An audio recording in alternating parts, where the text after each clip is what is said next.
ఇక మహాశివరాత్రి సందర్భంగా పారిశ్రామిక ప్రాంతం కోరమండల్ శ్మశాన వాటికలో కొలువైన మహాశివుని విగ్రహానికి ప్రత్యేకమైన పూజలు జరుగుతున్నాయి.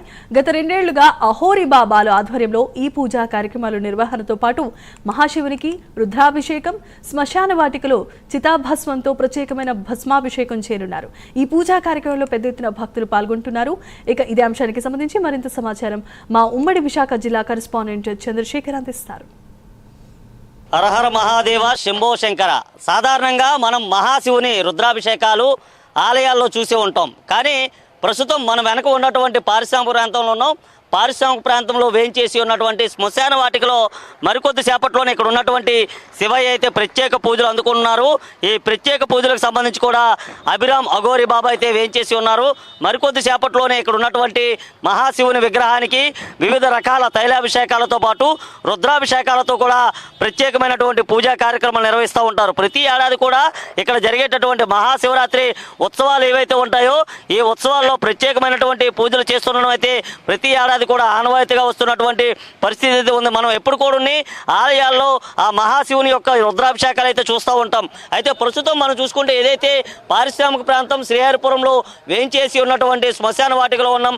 చుట్టూ కూడా చూసుకుంటే చిమ్మ చీకటి. ఈ శ్మశాన వాటికలో ఉన్నటువంటి ఆ మహాశివునికి ఈరోజు జరిగేటటువంటి రుద్రాభిషేకానికి అఘోరులు అయితే రానున్నారు. అఘోరులతో పాటు ఏదైతే విగ్రహ నిర్వాహకులు ఎవరైతే ఉన్నారో విగ్రహ నిర్వాహకులు సైదులు ఆధ్వర్యంలో ఈరోజు ప్రత్యేక పూజా కార్యక్రమాలు అయితే జరుగుతూ ఉంటాయి. మనం చూసుకోవచ్చు పూర్తిగా కూడా శ్మశాన వాటికలోనైతే ఉన్నాం. ప్రస్తుతం ఈ శ్మశాన వాటికలో జరిగేటటువంటి పూజా కార్యక్రమాలకి వేలాది మంది కూడా భక్తులు వేయించేసేటటువంటి పరిస్థితి కనిపిస్తుంది. ఈ నేపథ్యంలో దీనికి సంబంధించినటువంటి అన్ని రకాల ఏర్పాట్లు కూడా చేసినటువంటి పరిస్థితి ఉంది. మరోవైపు చూసుకుంటే శ్మశానానికి సంబంధించినటువంటి కాటి కాపరి ఎవరైతే ఉన్నారో సత్యహరిశ్చంద్రుడి విగ్రహాన్ని కూడా చూసుకోవచ్చు. ఏదైతే శ్రీహరిపురంలో వేయించేసి ఉన్నటువంటి ఏదైతే శ్మశాన వాటిక ఏదైతే ఉందో ఈ శ్మశాన వాటికలో ఈరోజు జరిగేటటువంటి ప్రత్యేక పూజా కార్యక్రమాలు కూడా మనం ఒకసారి శివుని విగ్రహాన్ని కూడా చూసుకుంటే ఏదైతే పెద్ద ఎత్తున కూడా శివుడి విగ్రహాన్ని కూడా ఇక్కడ నెలకొల్పినటువంటి పరిస్థితి ఉంది. గత 2 ఏళ్లుగా కూడా ఇక్కడ జరుగుతున్నటువంటి ప్రత్యేక పూజా కార్యక్రమాల్లో అఘోరులంతా కూడా పాల్గొనేటటువంటి పరిస్థితి ఉంది. అఘోరులతో పాటు భవానీ భక్తులు కూడా పెద్ద ఎత్తున కూడా రానున్నారు. ఈ నేపథ్యంలో దీనికి సంబంధించినటువంటి ఏర్పాట్లన్నీ మనం పరిశీలించుకోవచ్చు.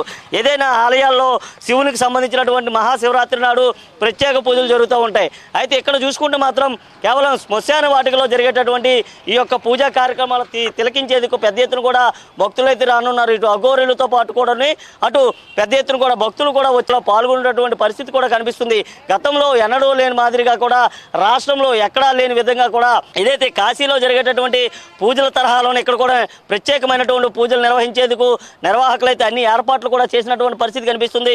మరికొద్ది సేపట్లో అంతే రాత్రి 10 గంటల ప్రాంతం నుంచి కూడా ప్రత్యేక పూజలు ప్రారంభమయ్యి తెల్లవారి 3 గంటల వరకు కూడా ఈ యొక్క పూజా కార్యక్రమాలు నిర్వహిస్తూ ఉంటారు. ఈ యొక్క పూజా కార్యక్రమాలకు సంబంధించి కూడా 50 మంది ప్రజలు కూడా వచ్చేటటువంటి పరిస్థితులు అయితే కనిపిస్తున్నాయి. ఈ నేపథ్యంలో అన్ని రకాల ఏర్పాట్లు చేయడంతో పాటు ఇక్కడ జరిగేటటువంటి పూజా కార్యక్రమాల్లో శివునికి భస్మంతో కూడా ప్రత్యేక పూజలు కూడా నిర్వహించున్నారు.